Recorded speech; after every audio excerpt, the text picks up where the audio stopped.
Corona ಬಂದು ಹೋದ ಮೇಲೆ ಕರೋನಾ ಸಂದರ್ಭದಲ್ಲಿ ಆ ಬೆಲೆ ಏರಿಕೆಯ ಬರೆ ಏನಿತ್ತಲ್ಲ, ಕೇಂದ್ರ ಸರ್ಕಾರದಿಂದ ಆಗ್ತಾ ಇದ್ದಂಥ ಬೆಲೆ ಏರಿಕೆಯ ಬರೆ ಕರ್ನಾಟಕ ರಾಜ್ಯದ ಮಹಿಳೆಯರಾಗಲಿ ಇಡೀ ದೇಶದ ಮಹಿಳೆಯರ ಮೇಲೆ ಇವತ್ತು ದೇಶ ಆಗಲಿ ಜಗತ್ತಾಗಲಿ ಸೈನ್ಸ್ ಆಗಲಿ ಭಾಳ ಮುಂದೆ ಬರಿತಾ ಇದೆ. ನಮ್ಮ ಕಣ್ಣಿಗೆ ಭಾಳ ದೊಡ್ಡ ದೊಡ್ಡ ದೊಡ್ಡ ಗುರಿಗಳು, ದೊಡ್ಡ ದೊಡ್ಡ ಕನಸುಗಳು ಕಾಣಿಸ್ತಾ ಇದ್ದಾವೆ. ಆದರೆ ಎಲ್ಲೋ ಮೂಲೆಯಲ್ಲಿ ಜೀವನ ಮಾಡ್ತಾ ಇರುವಂಥ 1,24,00,000 ಮನೆಯ ಯಜಮಾನಿಗಳಿಗೆ ಇದರ ಲಾಭ ವಿವಿಧ ಪ್ರಕಾರದಲ್ಲಿ ಆಗ್ತಾ ಇದೆ.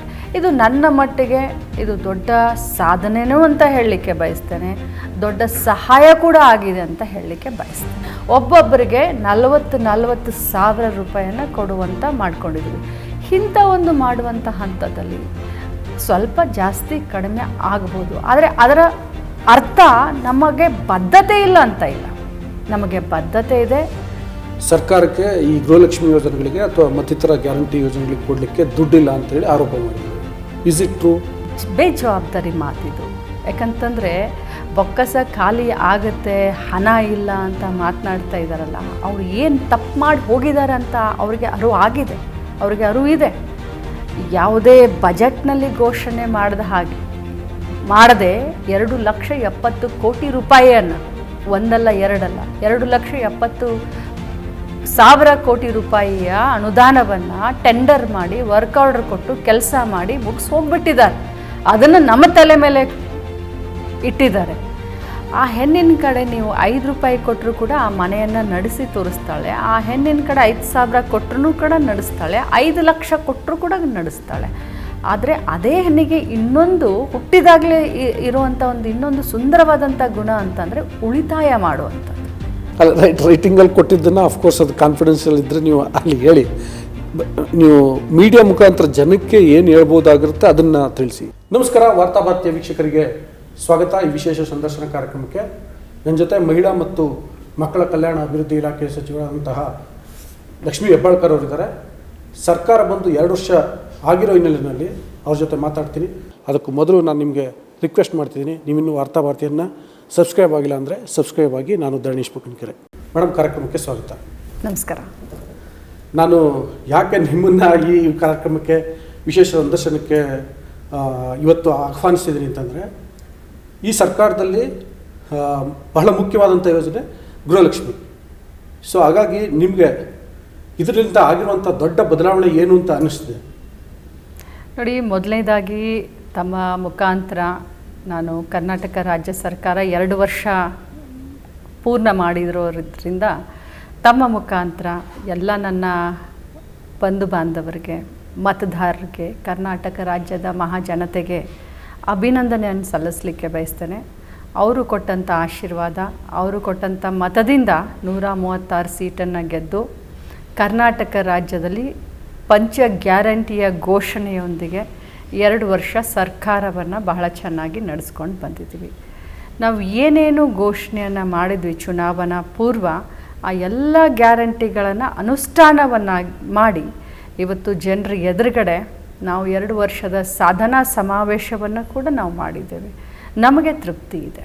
ಸರಿ ಮೇಡಮ್, ನಾನು ಪರ್ಟಿಕ್ಯುಲರ್ಲಿ ಈಗ ಅದೇ ಈ ಸರ್ಕಾರದ ಬಹಳ ಮಹತ್ವಾಕಾಂಕ್ಷಿ ಯೋಜನೆಗಳಲ್ಲಿ ಗೃಹಲಕ್ಷ್ಮಿ ಕೂಡ ಒಂದು. ಅದರಿಂದಾಗಿ ನೀವು ಮತ್ತೆ ಗೃಹಲಕ್ಷ್ಮಿ ಯೋಜನೆಯನ್ನು ಮುನ್ನಡೆಸ್ತಿದ್ದೀರಿ, ಯಾಕೆಂದರೆ ಮಹಿಳಾ ಮತ್ತು ಮಕ್ಕಳ ಕಲ್ಯಾಣ ಇಲಾಖೆ ಸಚಿವೆಯಾಗಿ. ಈ ಯೋಜನೆಯಿಂದ ಜನರಲ್ಲಿ ಆಗಿರುವಂತಹ ಬಹಳ ದೊಡ್ಡ ಬದಲಾವಣೆ ಏನು ಅಂತ ನಿಮ್ಗೆ ಅನಿಸುತ್ತೆ? ಅದು ಜನರಲಿ ಮೀನ್ಸ್ ಮಹಿಳೆಯರಲ್ಲಿ. ನೋಡಿ, ಬಹಳ ದೊಡ್ಡ ಬದಲಾವಣೆ ಅಂತ ನಾನು ಖಂಡಿತ ಭಾವಿಸ್ತೀನಿ. ಅದು ನಮಗೆ ನಿಮಗೆ 2,000 ರೂಪಾಯಿ ಮಿನಿಮಮ್ ಅಂತ ಅನ್ನಿಸ್ತಿರ್ಬಹುದು. ಆದರೆ ಕರೋನಾ ಬಂದು ಹೋದ ಮೇಲೆ ಕರೋನಾ ಸಂದರ್ಭದಲ್ಲಿ ಆ ಬೆಲೆ ಏರಿಕೆಯ ಬರೆ ಏನಿತ್ತಲ್ಲ, ಕೇಂದ್ರ ಸರ್ಕಾರದಿಂದ ಆಗ್ತಾ ಇದ್ದಂಥ ಬೆಲೆ ಏರಿಕೆಯ ಬರೆ ಕರ್ನಾಟಕ ರಾಜ್ಯದ ಮಹಿಳೆಯರಾಗಲಿ ಇಡೀ ದೇಶದ ಮಹಿಳೆಯರ ಮೇಲೆ, ಸಿಲಿಂಡರ್ ಬೆಲೆ ಇರ್ಬೋದು, ದಿವಸಿ ಸಾಮಾನುಗಳ ಬೆಲೆ ಇರ್ಬೋದು, ತರಕಾರಿಗಳ ಬೆಲೆ ಇರ್ಬೋದು, ಕಾಳು ಕಡೆ ಬೆಲೆ ಇರಬಹುದು, ಆ 2,000 ರೂಪಾಯಿ ಗೃಹಲಕ್ಷ್ಮಿಯಿಂದ ಅವ್ರಿಗೆ ಹೋಗೋದ್ರಿಂದ ಒಂದು ತಿಂಗಳಿಗೆ ಅಟ್ಲೀಸ್ಟ್ ಒಂದು ಸಿಲಿಂಡ್ರನ್ನಾದರೂ ತೆಗೆದುಕೊಳ್ಳುವಷ್ಟು ಅವ್ರಿಗೆ ಅವಕಾಶವನ್ನು ಕರ್ನಾಟಕ ರಾಜ್ಯ ಸರ್ಕಾರ ಮಾನ್ಯ ಮುಖ್ಯಮಂತ್ರಿಗಳಾದಂಥ ಸಿದ್ದರಾಮಯ್ಯನವರು, ಡಿ ಕೆ ಶಿವಕುಮಾರ್ ಅವರು ಮಾಡಿಕೊಟ್ಟಿದ್ದಾರೆ. ನಮ್ಮ ಪ್ರಕಾರ ಏನನ್ಸುತ್ತೆ, 2,000 ರೂಪಾಯಿಗೆ ಅವ್ರ ಜೀವನವನ್ನೇ ನಾವು ಬದಲಾವಣೆ ಮಾಡಿಕೊಟ್ಟಿದ್ದೀವ, 2,000 ರೂಪಾಯಿ ನಥಿಂಗ್ ಇಂಥ ಒಂದು ತುಟ್ಟಿಯ ಕಾಲಮಾನದಲ್ಲಿ ಅಂತ ನಮಗೆ ನಿಮಗೆ ಅನಿಸುತ್ತೆ. ಬಟ್ ನಾವು ವಿಚಾರ ಮಾಡಬೇಕು, ಎಲ್ಲೋ ಒಂದು ಹಳ್ಳಿಯಲ್ಲಿ ಕೂತ್ಕೊಂಡು ಕೊತ್ತಂಬರಿ ಸೀವಿಡನ್ನು ಬೆಳಗ್ಗೆಯಿಂದ ಸಾಯಂಕಾಲವರೆಗೂ ಹೊಲದಲ್ಲಿ ಬೆಳೆದಿರುವಂಥ ಕೊತ್ತಂಬರಿಯನ್ನು ಕಟ್ಟಿ ಚಳಿಯಲ್ಲಿ ಮಳೆಯಲ್ಲಿ ಬೇಸಿಗೆಯಲ್ಲಿ ಒಂದು ಮೂಲೆಯಲ್ಲಿ ಬಸ್ ಸ್ಟ್ಯಾಂಡ್ದ ಒಂದು ಮೂಲೆಯಲ್ಲಿ ಕೂತ್ಕೊಂಡಂಥ 65 ವರ್ಷದ ಹೆಣ್ಮಗಳು 3 ರೂಪಾಯಿಗೆ 2 ರೂಪಾಯಿಗೆ ಮಾರ್ತಾರೆ ಒಂದು ಕೊತ್ತಂಬರಿ ಸೀವಿಡನ್ನು. ನಮ್ಮ ಕಡೆ ಹಳ್ಳಿಯಲ್ಲಿ ಬಂದು ನಾವು ನೋಡಿದ್ರೆ 2 ರೂಪಾಯಿ 3 ರೂಪಾಯಿಗೆ ಮಾರಿದ್ರೂ ಕೂಡ ಹಳ್ಳಿಗಾಡಿನಲ್ಲಿ ತಾಲೂಕಾ ಪ್ಲೇಸ್ನಲ್ಲಿ ಮಾರಿದ್ರೂ ಕೂಡ ಒಂದು ದಿನಕ್ಕೆ 50 ರೂಪಾಯಿಯ ಗಳಿಕೆ ಆಗೋದಿಲ್ಲ, ಉತ್ಪಾದನೆ ಆಗೋದಿಲ್ಲ. ಅಂಥ ಸಾವಿರಾರು ಲಕ್ಷಾನುಗಂಟ್ಲೆ ಇದ್ದಂಥ ಮಹಿಳೆಯರಿಗೆ ನಾವು ಒಂದು ತಿಂಗಳಿಗೆ 2,000 ರೂಪಾಯಿಯನ್ನು ಕೊಡೋದ್ರಿಂದ ಅವ್ರಿಗೆ ಎಲ್ಲೋ ಒಂದು ಆರೋಗ್ಯದ ದೃಷ್ಟಿಯಿಂದ ಎಲ್ಲೋ ಒಂದು BP ಟ್ಯಾಬ್ಲೆಟು, ಶುಗರ್ ಟ್ಯಾಬ್ಲೆಟು, ಪ್ರತಿಯೊಂದಕ್ಕೂ ತನ್ನ ಗಂಡನ ಹತ್ರ ಮಗನ ಹತ್ರ ಕೈಯನ್ನು ಚಾಚೋದಕ್ಕಿಂತ ಧೈರ್ಯವಾಗಿ ಯಾರದೇ ಮಧ್ಯಸ್ಥಿಕೆ ಇಲ್ಲದಂತೆ ನೇರವಾಗಿ ಅವ್ರ ಅಕೌಂಟ್ಗೆ ದುಡ್ಡು ಹಾಕ್ತಾ ಇರೋದ್ರಿಂದ ಅವ್ರು ಧೈರ್ಯವಾಗಿ ಹೋಗಿ ಆ 2,000 ರೂಪಾಯಿನ ಉಪಯೋಗ ಮಾಡೋದು ಎಷ್ಟರ ಮಟ್ಟಿಗೆ ಅವ್ರಿಗೆ ಅನುಕೂಲ ಆಗಿದೆ ಅನ್ನೋದನ್ನು ಇಲ್ಲಿ ನೀವು ಚರ್ಚೆ ಮಾಡೋದಕ್ಕಿಂತ ನಾನು ಉದಾಹರಣೆ ಕೊಟ್ಟಂಥ ಮಹಿಳೆಯರನ್ನು ಕೇಳಿದ್ರೆ ತಮಗೆ ಸಂಪೂರ್ಣವಾದಂಥ ಪಿಕ್ಚರ್ ಗೊತ್ತಾಗುತ್ತೆ. ಇವತ್ತು ಬ್ಯಾಂಗ್ಳೂರಿನಲ್ಲಿ ಮೆಟ್ರೋಪಾಲಿಟನ್ ಸಿಟಿನಲ್ಲಿ ನಾವೆಲ್ಲ ವಾಸ ಮಾಡ್ತಾಯಿದ್ದೀವಿ. ಇವತ್ತು ದೇಶ ಆಗಲಿ ಜಗತ್ತಾಗಲಿ ಸೈನ್ಸ್ ಆಗಲಿ ಭಾಳ ಮುಂದೆ ಬರಿತಾ ಇದೆ. ನಮ್ಮ ಕಣ್ಣಿಗೆ ಭಾಳ ದೊಡ್ಡ ಗುರಿಗಳು, ದೊಡ್ಡ ಕನಸುಗಳು ಕಾಣಿಸ್ತಾ ಇದ್ದಾವೆ. ಆದರೆ ಎಲ್ಲೋ ಮೂಲೆಯಲ್ಲಿ ಜೀವನ ಮಾಡ್ತಾ ಇರುವಂಥ 1,24,00,000 ಮನೆಯ ಯಜಮಾನಿಗಳಿಗೆ ಇದರ ಲಾಭ ವಿವಿಧ ಪ್ರಕಾರದಲ್ಲಿ ಆಗ್ತಾ ಇದೆ. ಇದು ನನ್ನ ಮಟ್ಟಿಗೆ ಇದು ದೊಡ್ಡ ಸಾಧನೆನೂ ಅಂತ ಹೇಳಲಿಕ್ಕೆ ಬಯಸ್ತೇನೆ, ದೊಡ್ಡ ಸಹಾಯ ಕೂಡ ಆಗಿದೆ ಅಂತ ಹೇಳಲಿಕ್ಕೆ ಬಯಸ್ತೇನೆ. ಸರಿ, ನೋಡಿ, ನೀವು ಇಷ್ಟೊತ್ತು ಎಕ್ಸ್ಪ್ಲೇನ್ ಮಾಡಿದ್ರಿ ಹೇಗೆಲ್ಲ ಅದು ಪರಿಣಾಮ ಬೀರುತ್ತೆ ಅಂತ. ಅಷ್ಟು ಪರಿಣಾಮಕಾರಿಯಾದಂಥ ಒಂದು ಯೋಜನೆಗೆ ಹಣ ಕೊಡಲಿಕ್ಕೆ ಸರ್ಕಾರ ಯಾಕೆ ತಡ ಮಾಡ್ತಿದೆ? ಭಾಳ ಸಲ ಗೃಹಲಕ್ಷ್ಮಿ ಯೋಜನೆ ಹಣ ಬಂದಿಲ್ಲ ಅಂಥೇಳಿ ಜನಸಾಮಾನ್ಯ ವಿರೋಧ ಪಕ್ಷದ ಆರೋಪಗಳನ್ನ ನಾನು ಹೇಳ್ತಿಲ್ಲ, ಜನರಲ್ಲೇ ಅಂಥದ್ದೊಂದು ಆಕ್ಷೇಪ ಇತ್ತು, ಅಸಮಾಧಾನ ಇತ್ತು, ಅತೃಪ್ತಿ ಇತ್ತು. ಯಾಕೆ ತಡ ಆಗ್ತಿದೆ?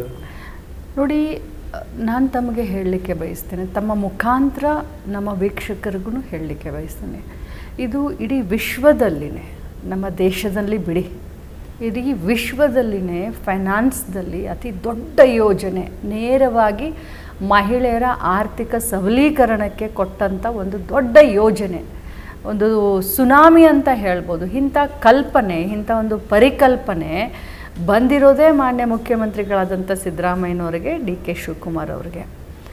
ಇದರ ಬಜೆಟ್ ಗಾತ್ರನೇ ಒಂದು ವರ್ಷಕ್ಕೆ ಸುಮಾರು 28,000ರಿಂದ 32,000 ಕೋಟಿ ಆಗುತ್ತೆ. ಈ ಒಂದು ಯೋಜನೆ ನಾವು ಇಷ್ಟಕ್ಕೆ ಅಂತ ಕಟ್ ಆಫ್ ಡೇಟ್ ಇಲ್ಲ. ಇವತ್ತು ಕೂಡ 500-600 ಜನ ರಿಜಿಸ್ಟರ್ ಮಾಡ್ಕೊಳ್ತಾರೆ. ಎವ್ರಿ ಡೇ ಪ್ರೊಸೆಸ್ ಇದೆ. ಸೊ ಒಂದು ತಿಂಗಳಿಗೆ ಸುಮಾರು 3,000 ಕೋಟಿ ರೂಪಾಯಿಗಳನ್ನು ನಾವು ಹೊಂದಿಸ್ಕೊಳ್ಬೇಕಾಗತ್ತೆ. ಇದು ಸರ್ಕಾರಿ ದುಡ್ಡು.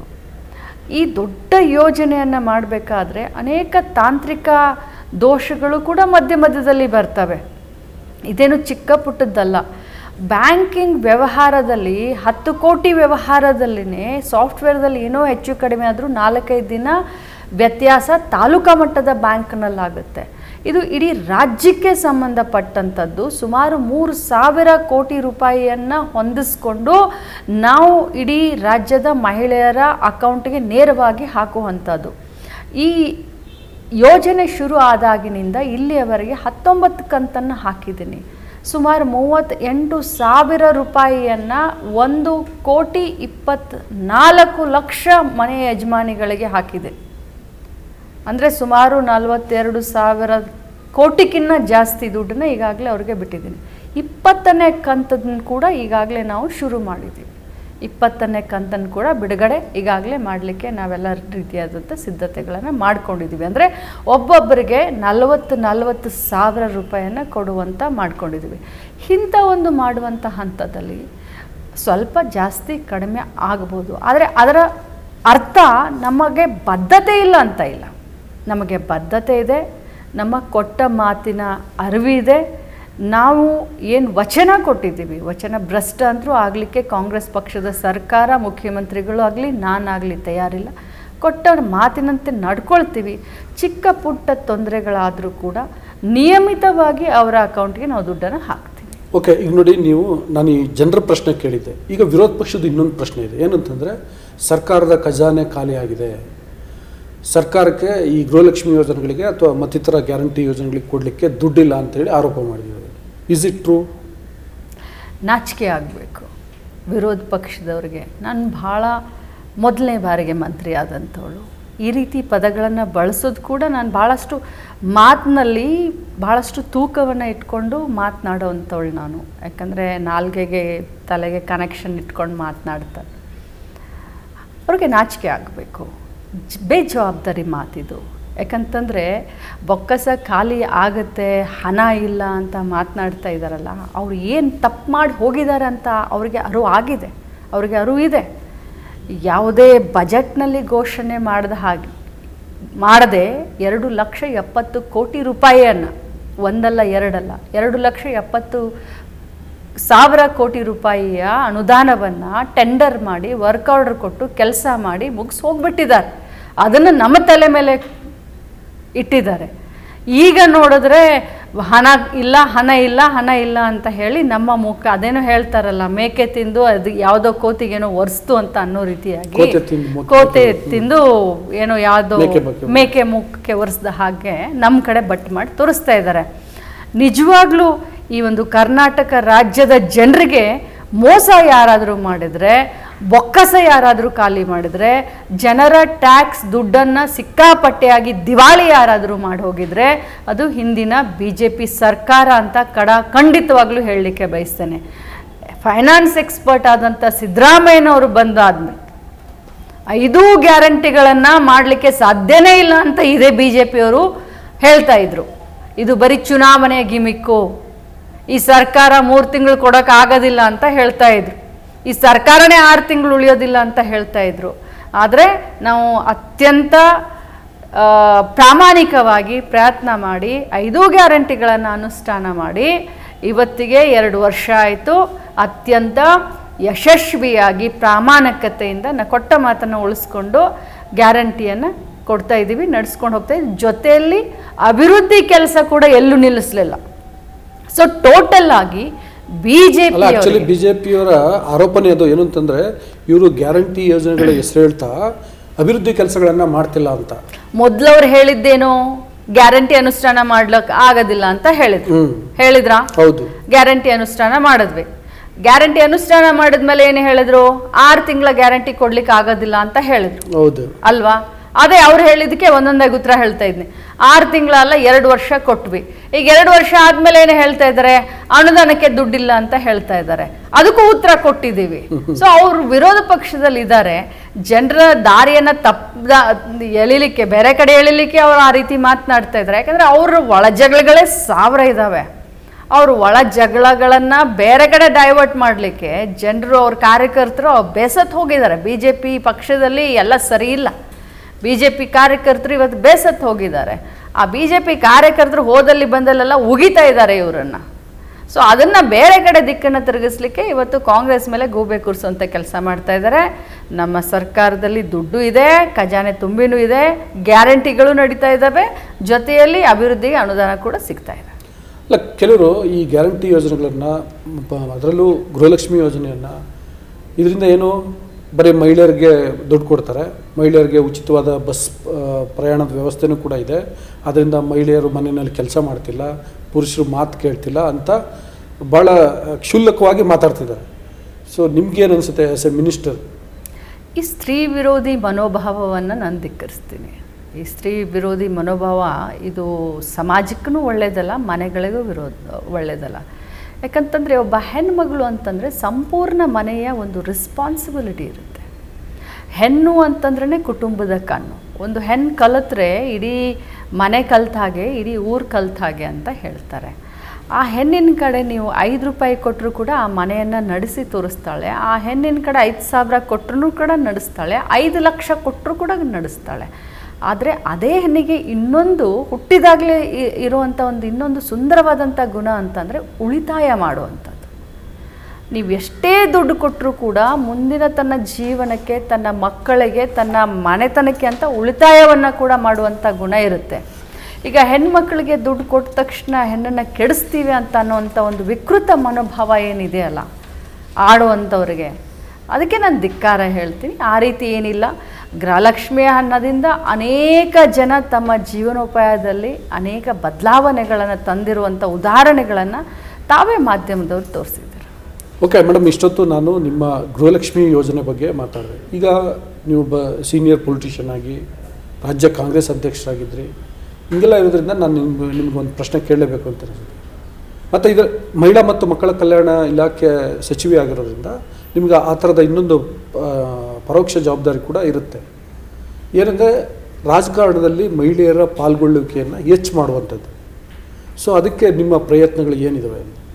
ನನ್ನ ಪ್ರಯತ್ನ ಮೊದಲಿನಿಂದನೂ ಕೂಡ, ಇವತ್ತಲ್ಲ, ನನ್ನ ಪ್ರಯತ್ನ ಮೊದಲಿನಿಂದನೂ ಕೂಡ ನನ್ನ ರೀತಿ ಮಹಿಳೆಯರು ಹೆಚ್ಚೆಚ್ಚಾಗಿ ರಾಜಕಾರಣದಲ್ಲಿ ಬರಬೇಕು, ರಾಜಕೀಯವಾಗಿ ಅವ್ರು ನಿಂತ್ಕೊಳ್ಬೇಕು, ಅವ್ರ ಮೇಲೆ ಬರಬೇಕು ಅಂತ ಹೇಳಿ ನಿಮಗೆ ಸುಮಾರು ಉದಾಹರಣೆಗಳನ್ನು ನಾನು ನಿಮಗೆ ಕೊಡ್ಬೋದು. ಎಷ್ಟು ಜನರನ್ನು ನಾವು ರಾಜಕಾರಣಕ್ಕೆ ಬಂದಾಗ ನಾವು ಅವ್ರಿಗೆ ಸಹಾಯ ಮಾಡಿದ್ವಿ, ಅವರು ಇವತ್ತು ಯಾವ ಮಟ್ಟದಲ್ಲಿ ರಾಜಕಾರಣದಲ್ಲಿ ತಮ್ಮನ್ನು ತಾವು ಗುರುತಿಸ್ಕೊಂಡಿದ್ದಾರೆ ಅಂತ ಹೇಳಿ. ನನ್ನ ಆಸೆ ಏನು ಅಂತಂದರೆ, ಒಂದು ಕಾಲ ಇತ್ತು ರಾಜಕಾರಣ ಅಂತಂದರೆ ಬೂತ್ ಕನ್ನಡಿಯಿಂದ ನೋಡ್ತಾಯಿದ್ರು, ಓ ಇದ್ಯಾಕಪ್ಪ ನಮಗೆ ಅಂತ ಎಲ್ಲ ಹೇಳ್ತಾಯಿದ್ರು. ಇವತ್ತು ಆ ಕಾಲ ಇಲ್ಲ.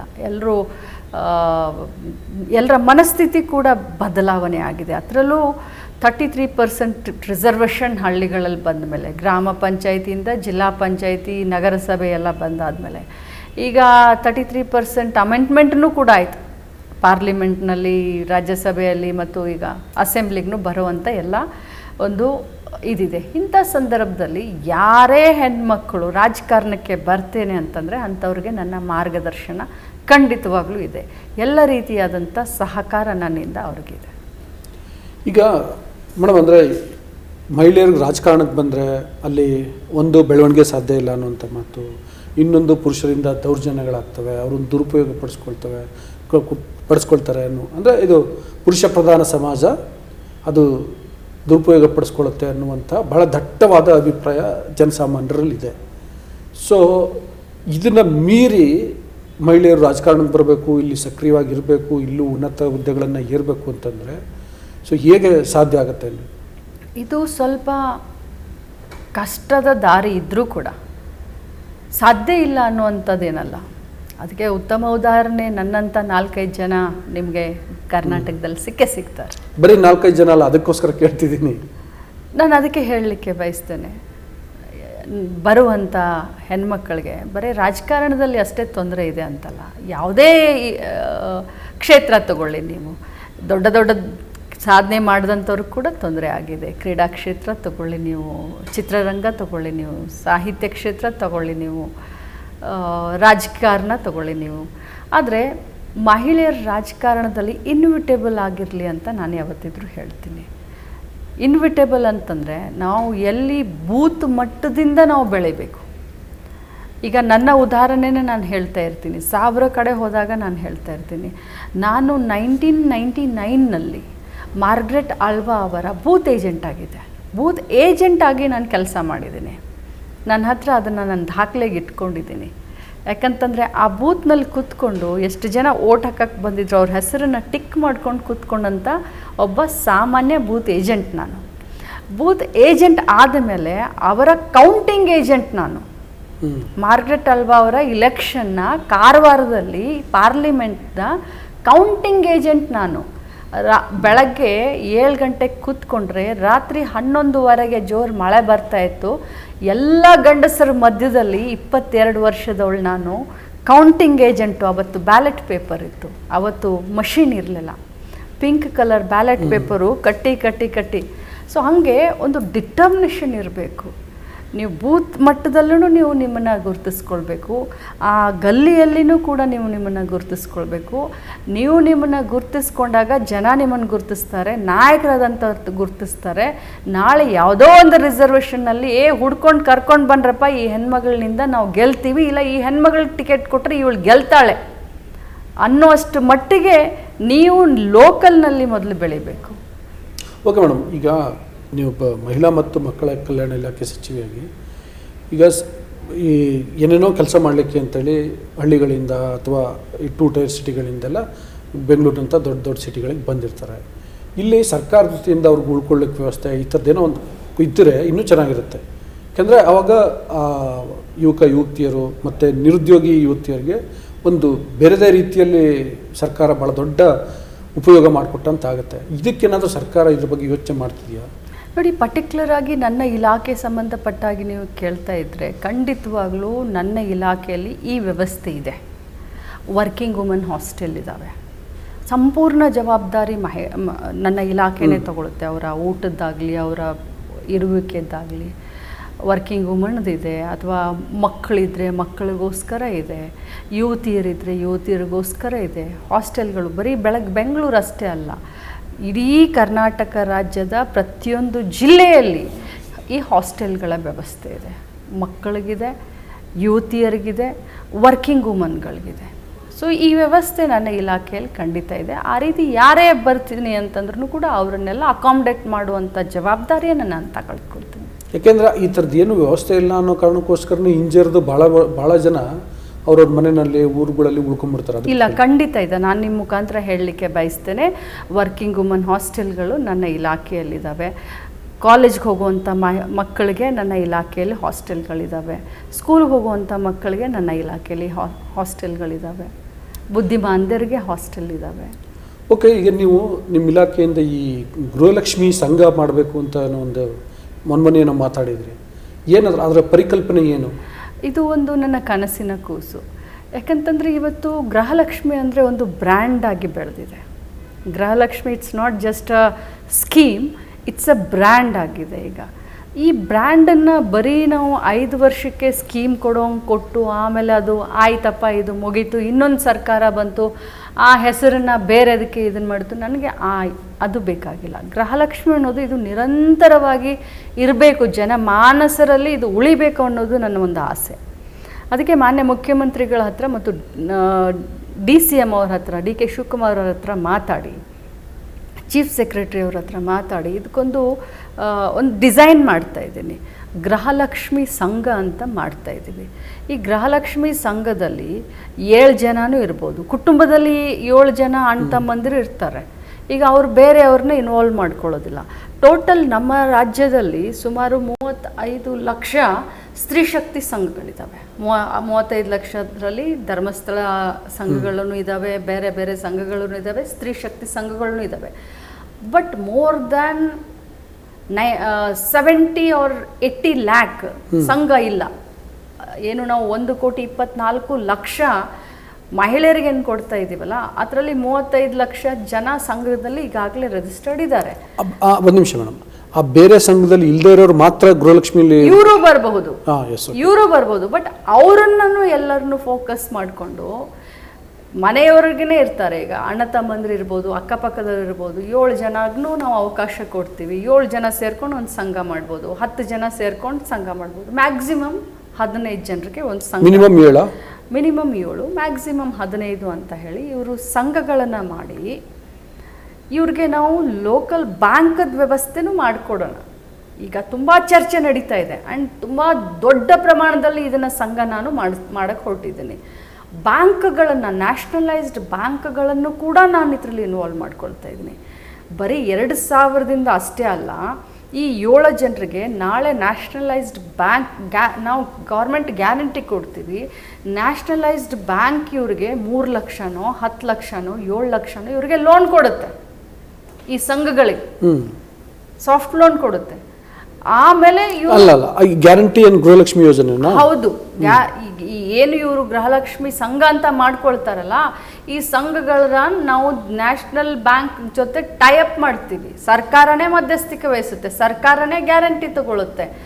ವಹಿಸಿ ಈ 2000 ಅಷ್ಟೇ ನನ್ನ ಫೋಕಸ್ ಅಲ್ಲ, ಆ ಸಂಘಗಳಿಗೆ ಮತ್ತೆ ಬ್ಯಾಂಕ್ನಿಂದ 1 ಲಕ್ಷನೋ 2 ಲಕ್ಷನೋ 3 ಲಕ್ಷನೋ ಅವ್ರಿಗೆ ಲೋನ್ ಕೊಟ್ಟು ಗುಡಿ ಕೈಗಾರಿಕೆಯನ್ನು ಅಥವಾ ಇನ್ನೊಂದು ಯಾವುದೋ ಅವ್ರಿಗೆ ಸಹಾಯ ಮಾಡಲಿಕ್ಕೆ ಸರ್ಕಾರನೇ ಮುಂದೆ ನಿಂತು ಆ ಸಂಘವನ್ನು ಬೆಳೆಸಲಿಕ್ಕೆ ನಾವು ಯೋಜನೆಯನ್ನು ತರ್ತಾ ಇದ್ದೀವಿ. This is the biggest dream.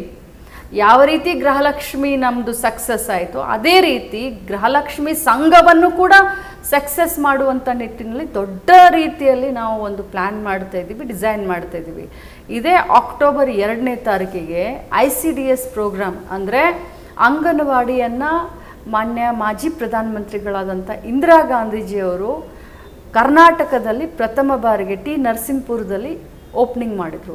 ಅವರ ಪರಿಕಲ್ಪನೆ ಏನಿತ್ತು ಅಂತಂದರೆ, ನಮ್ಮ ದೇಶ ಬಡ ರಾಷ್ಟ್ರ ಆಗಿತ್ತು, ನಮ್ಮ ದೇಶದಲ್ಲಿ ಅಪೌಷ್ಟಿಕತೆಯೇ ಬಹಳಷ್ಟು ಇತ್ತು, ಮಕ್ಕಳೆಲ್ಲ ತುಂಬ ಅಪೌಷ್ಟಿಕತೆಯಿಂದ ಆ ಟೈಮ್ನಲ್ಲಿ ನರಳಾಡ್ತಾಯಿದ್ರು. ಸೊ ಅಪೌಷ್ಟಿಕತೆಯನ್ನು ಹೋಗಲಾಡಿಸ್ಬೇಕು, ಬಡತನವನ್ನು ನಿರ್ಮೂಲನೆ ಮಾಡಬೇಕು ಅನ್ನೋಂಥ ಒಂದೇ ಒಂದು ಕಾನ್ಸೆಪ್ಟು ಇಡೀ ವಿಶ್ವದಲ್ಲಿ ಪ್ರಥಮ ಬಾರಿಗೆ ಅಂಗನವಾಡಿಯನ್ನು ಕರ್ನಾಟಕ ರಾಜ್ಯದಲ್ಲಿ ಇಂದಿರಾ ಗಾಂಧಿಯವರು ತೆಗೆದ್ರು. ಈ ಅಕ್ಟೋಬರ್ 2ನೇ ತಾರೀಕಿಗೆ 50 ವರ್ಷ ಆಗುತ್ತೆ. ಸೊ ಆ ಸುವರ್ಣ ಮಹೋತ್ಸವದ ಅಂಗವಾಗಿ ಅದರ ನೆನಪಿಗೋಸ್ಕರ ಈ ಗೃಹಲಕ್ಷ್ಮಿಯ ಸಂಘದ ಒಂದು ಉದ್ಘಾಟನೆಯನ್ನು ಕೂಡ ನಾನು ಅವತ್ತು ಮಾಡಬೇಕು ಅಂತ ನಾನು ಹೊರಟೆ. ಓಕೆ, ನೆಕ್ಸ್ಟು ಇನ್ನೊಂದು ವಿಷಯಕ್ಕೆ ಹೋಗ್ತೀನಿ ಮೇಡಮ್. ಏನಂದರೆ, ನೀವು ಈ ಪಂಚಮಸಾಲಿಗೆ ಮೀಸಲಾತಿ ಕೊಡೋ ವಿಷಯಕ್ಕೆ ಸಂಬಂಧಪಟ್ಟಂತೆ ಆಗ ಹೋರಾಟದಲ್ಲಿ ನೀವು ಪಾಲ್ಗೊಂಡಿದ್ರಿ. ಈಗ ಅದು ಯಾವ ಹಂತದಲ್ಲಿದೆ? ನೋಡಿ, ಹೋರಾಟಗಳು ಯಾವತ್ತಿದ್ರೂ ಕೂಡ ಹಂತ ಅಂತ ಇರೋದಿಲ್ಲ. ಹೋರಾಟಗಳಿಗೆ ಅಲ್ಪ ವಿರಾಮಗಳು ಅಂತ ಇರ್ತವೆ. ಅದನ್ನು ನಾನು ಕೇಳಿದ್ದೆ. ಹೋರಾಟ ನಿರಂತರ. ಆ ಹೋರಾಟಕ್ಕೆ ರೂಪುರೇಷೆ ಏನಿರುತ್ತೋ ಅದು ಅಲ್ಲೇ ಇರುತ್ತೆ. ಈಗ ಸ್ವಲ್ಪ ಅಲ್ಪ ವಿರಾಮ ಇದೆ. ಹೋರಾಟ ಯಾವತ್ತು ಪ್ರಾರಂಭ ಆಗುತ್ತೋ ಹೋರಾಟದಲ್ಲಿ ಲಕ್ಷ್ಮೀ ಹೆಬ್ಬಾಳ್ಕರ್ ಇರ್ತಾರೆ. ಸರಿ, ಬಟ್ ಆದರೆ ಈ ಪಂಚಮಸಾಲಿ ಮೀಸಲಾತಿ ಹೋರಾಟದಲ್ಲಿದ್ದ ಮುಂಚೂಣಿಯಲ್ಲಿದ್ದಂಥ ಸ್ವಾಮೀಜಿ ಒಂದು ರಾಜಕೀಯ ಪಕ್ಷದ ವಕ್ತಾರರಂತೆ ಅಥವಾ ಯಾವುದೋ ಒಬ್ಬ ನಾಯಕರ ಹಿಂಬಾಲಕರಂತೆ ಕೆಲಸ ಮಾಡೋದ್ರಿಂದ ಹೋರಾಟ ಹಳಿತಪ್ತ. ನಾನು ಅದ್ರ ಬಗ್ಗೆ ಆವತ್ತನೇ ರಿಯಾಕ್ಟ್ ಮಾಡಿದ್ದೀನಿ. ಸ್ವಾಮಿಗಳು ಸಮಾಜದ ಪರವಾಗಿ ಚಿಂತನೆಯನ್ನು ಮಾಡಬೇಕು. ಅದು ನಾನೇ ಆಗಲಿ, ಅದು ಬೇರೆಯವರೇ ಆಗಿರಲಿ, ನಮಗೆ ಮಾರ್ಗದರ್ಶಕರ ಸ್ಥಾನದಲ್ಲಿ ಅವ್ರು ನಿಲ್ಲಬೇಕು ಅಂತ ನಾನು ಅವತ್ತೇ ಮಾತಾಡಿದ್ದೀನಿ. ಮತ್ತು ಈಗ ಈ ಪಂಚಮಸಾಲಿ ಹೋರಾಟದ ಜೊತೆಗೆ ರಾಜ್ಯದಲ್ಲಿ ಜಾತಿ ಜನಗಣತಿ ಬಗ್ಗೆ, ಜಾತಿ ಜನಗಣತಿ ಮೀನ್ಸ್ ರಾಜ್ಯದ ಆರ್ಥಿಕ ಮತ್ತು ಸಾಮಾಜಿಕ ಶೈಕ್ಷಣಿಕ ಸಮೀಕ್ಷಾ ವರದಿ, ಅದರ ಬಗ್ಗೆ ಚರ್ಚೆ ಆಗ್ತಿದೆ. ನಿಮ್ಮ ಅಭಿಪ್ರಾಯ ಏನು? ಏನು ಮಾನ್ಯ ಮುಖ್ಯಮಂತ್ರಿಗಳ ಅಭಿಪ್ರಾಯ ಜಾತಿ ಜನಗಣತಿ ಬಗ್ಗೆ ಇದೆಯೋ ಅದೇ ನಮ್ಮೆಲ್ಲರ ಅಭಿಪ್ರಾಯ. ಅದರಲ್ಲೇನು ಭಿನ್ನವಾದಂಥ ಅಭಿಪ್ರಾಯ ಇಲ್ಲ. ನಮಗೆಲ್ಲರಿಗೂ ಕೂಡ ರೈಟಿಂಗ್ನಲ್ಲಿ ಕೊಡಿ ಅಂತ ಹೇಳಿದ್ದಾರೆ. ನಾವೆಲ್ಲರೂ ಕೂಡ ರೈಟಿಂಗ್ನಲ್ಲಿ ಈಗಾಗಲೇ ಕೊಟ್ಟಾಗಿದೆ. ಅಲ್ಲ, ರೈಟಿಂಗಲ್ಲಿ ಕೊಟ್ಟಿದ್ದನ್ನು ಅಫ್ಕೋರ್ಸ್ ಅದು ಕಾನ್ಫಿಡೆನ್ಷಿಯಲ್ ಇದ್ದರೆ ನೀವು ಅಲ್ಲಿ ಹೇಳಿ. ನೀವು ಮೀಡಿಯಾ ಮುಖಾಂತರ ಜನಕ್ಕೆ ಏನು ಹೇಳ್ಬೋದಾಗಿರುತ್ತೆ ಅದನ್ನು ತಿಳಿಸಿ. ನಾನು ಈಗಲೇ ಇಷ್ಟೇ ಹೇಳಿಬಿಟ್ಟಿದ್ದೀನಿ ನಿಮಗೆ. ಏನು ಮಾನ್ಯ ಮುಖ್ಯಮಂತ್ರಿಗಳ ಅನಿಸಿಕೆ ಇದೆಯೋ ಅದೆಲ್ಲ ನಮ್ಮ ಅನಿಸಿಕೆ ಅಂತ ಹೇಳಿ. ಮುಖ್ಯಮಂತ್ರಿಗಳ ವಿಷಯಕ್ಕೆ ಬಂದರೆ ನಿಮ್ಗೆ ಇನ್ನೊಂದು ಪ್ರಶ್ನೆ ಕೇಳಬೇಕು. ನೀವು ಒಂದು ಸಲ ಅವ್ರ ಜೊತೆ ನೀವು ಮತ್ತು ನಿಮ್ಮ ಸಚಿವ ಸಂಪುಟ ಸಹೋದ್ಯೋಗಿಗಳೆಲ್ಲ ಮಾತಾಡ್ತಾ ಕೂತಿರ್ಬೇಕಾದ್ರೆ ನೀವು ಒಂದು ಅವ್ರನ್ನ ಕೇಳಿದ್ರಿ. ನಾನು ಆ ವಿಡಿಯೋ ನೋಡಿದ್ದೆ, ಅದಕ್ಕೆ ಕೇಳ್ತಿದ್ದೀನಿ ನಿಮಗೆ. ಏನಂತ, ಸರ್ ನಿಮ್ಮ ಹೆಂಡ್ತಿನ ನನಗೆ ಪರಿಚಯ ಮಾಡಿಸ್ಕೊಡಿ, ಒಂದ್ಸಲ ಮಾತಾಡಿಸಿ ಅಂತ. ಪರಿಚಯ ಮಾಡಿಸ್ಕೊಟ್ರ, ಮಾತಾಡ್ಸಿದ್ದೀರಾ? ನಾನು ಆಮೇಲೆ 2 ಬಾರಿ ಕೇಳಿದೆ. ನಾನು ಸಾಹೇಬ್ರೆ ಪರಿಚಯ ಮಾಡಿಸ್ಕೊಡಿ, ಇರೋದು ಒಬ್ಬಳೇ ನಾನು ಮಹಿಳೆ, ನಾನು ಅವತ್ತಿಂದ ಹೇಳ್ತಾ ಇದ್ದೀನಿ, ನೋಡೇ ಇಲ್ಲ ನಾನು ಮೇಡಮ್ ಅವ್ರಿಗೆ ಅಂತ.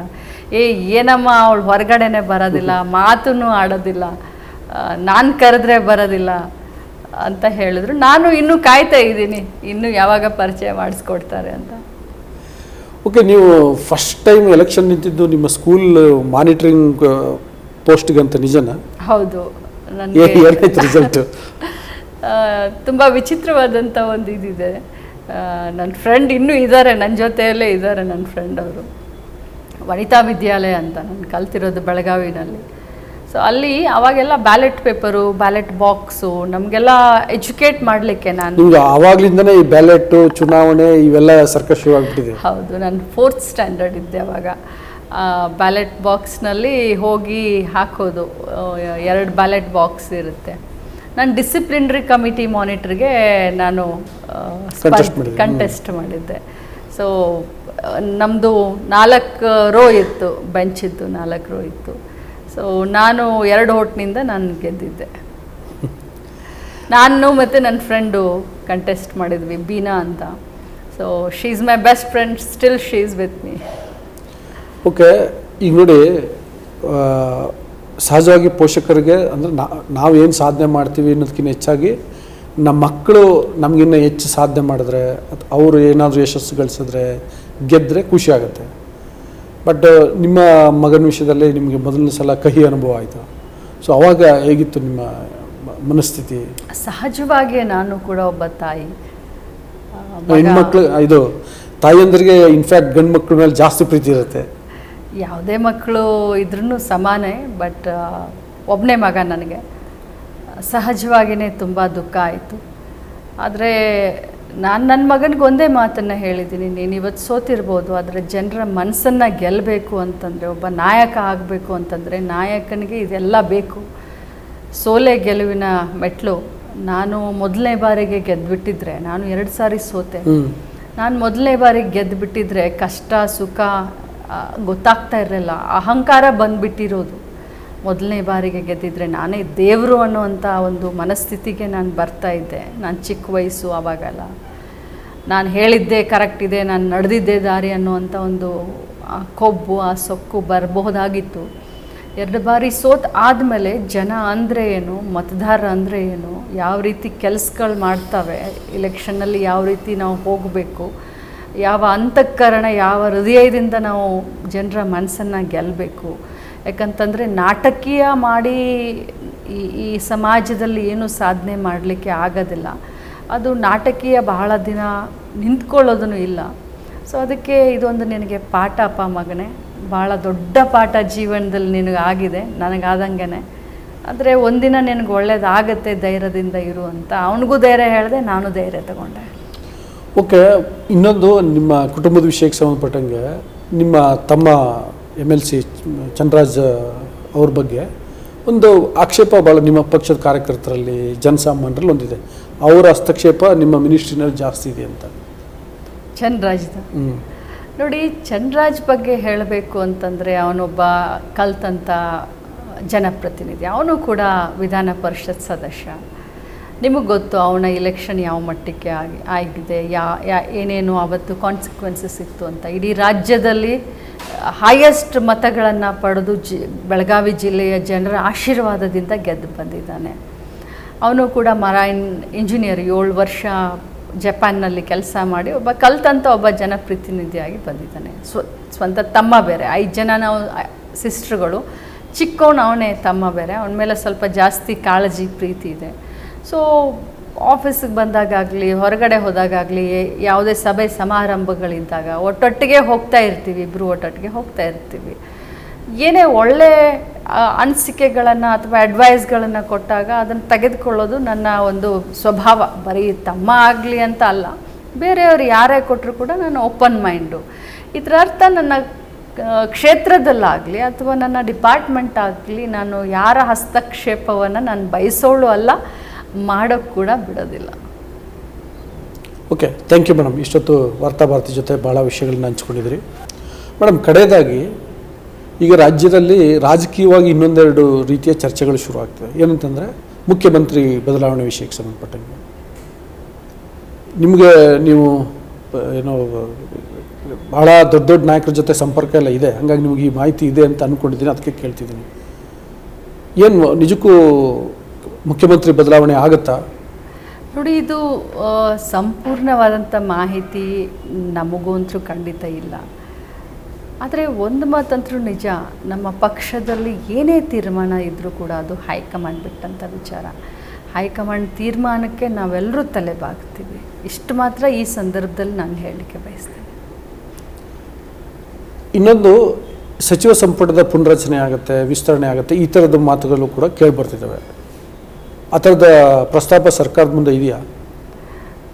ಆ ಥರದ ಪ್ರಸ್ತಾಪ ಇದೆ ಅಂತ ನನಗೇನು ಅನಿಸೋದಿಲ್ಲ, ಯಾಕಂದರೆ ನಾನು ಸಚಿವ ಸಂಪುಟದ ಒಳಗಡೆ ಇರೋದ್ರಿಂದ. ಆದರೆ ಇದ್ದರೂ ಕೂಡ ಅದು ಮುಖ್ಯಮಂತ್ರಿಗಳು ಮತ್ತು ಉಪಮುಖ್ಯಮಂತ್ರಿಗಳ ಪರಿಮಿತಿಗೆ ಮತ್ತು ಹೈಕಮಾಂಡ್ ಅವರ ಪರಿಮಿತಿಗೆ ಬರುತ್ತೆ. ಅಲ್ಲ, ಅದಕ್ಕೇ ನಾನು ಕೇಳಿದ್ದು ಏನಂದರೆ, ನೀವು ಮುಖ್ಯಮಂತ್ರಿ ಜೊತೆಗೆ ಅಥವಾ ಉಪಮುಖ್ಯಮಂತ್ರಿಗಳ ಜೊತೆಗೆ ಅಂಥ ಚರ್ಚೆ ಸದ್ಯಕ್ಕಂತೂ ಎಲ್ಲೂ ಕಂಡು ಬಂದಿಲ್ಲ. Thank you madam. ನಮಸ್ಕಾರ ವೀಕ್ಷಕರೇ, ಇಷ್ಟೊತ್ತು ಮಹಿಳಾ ಮತ್ತು ಮಕ್ಕಳ ಕಲ್ಯಾಣ ಇಲಾಖೆ ಸಚಿವರಂಥ ಲಕ್ಷ್ಮೀ ಹೆಬ್ಬಾಳ್ಕರ್ ಅವರು ಭಾಳ ಸವಿವರವಾಗಿ ಅವರ ಇಲಾಖೆಯ ಬಗ್ಗೆ ಮತ್ತು ರಾಜಕಾರಣದ ಬೇರೆ ಬೇರೆ ವಿಷಯಗಳ ಬಗ್ಗೆ ಮಾತನಾಡಿದ್ದಾರೆ. ಇದು ನಿಮಗೆ ಇಷ್ಟ ಆಗುತ್ತೆ ಅಂತ ಅಂದ್ಕೊಂಡಿದ್ದೀನಿ. ಹಾಗಾಗಿ ಮತ್ತೊಮ್ಮೆ ನಾನು ನಿಮಗೆ ರಿಕ್ವೆಸ್ಟ್ ಮಾಡ್ತಿದ್ದೀನಿ, ನೀವಿನ್ನೂ ವಾರ್ತಾಭಾರತಿಯನ್ನು ಸಬ್ಸ್ಕ್ರೈಬ್ ಮಾಡಿಲ್ಲ ಅಂದರೆ ದಯವಿಟ್ಟು ಸಬ್ಸ್ಕ್ರೈಬ್ ಮಾಡಿ, ಹಾಗೆ ಲೈಕ್ ಮಾಡಿ, ಶೇರ್ ಮಾಡಿ, ನಿಮ್ಮ ಅಭಿಪ್ರಾಯವನ್ನು ಕೂಡ ತಿಳಿಸಿ. Thank you.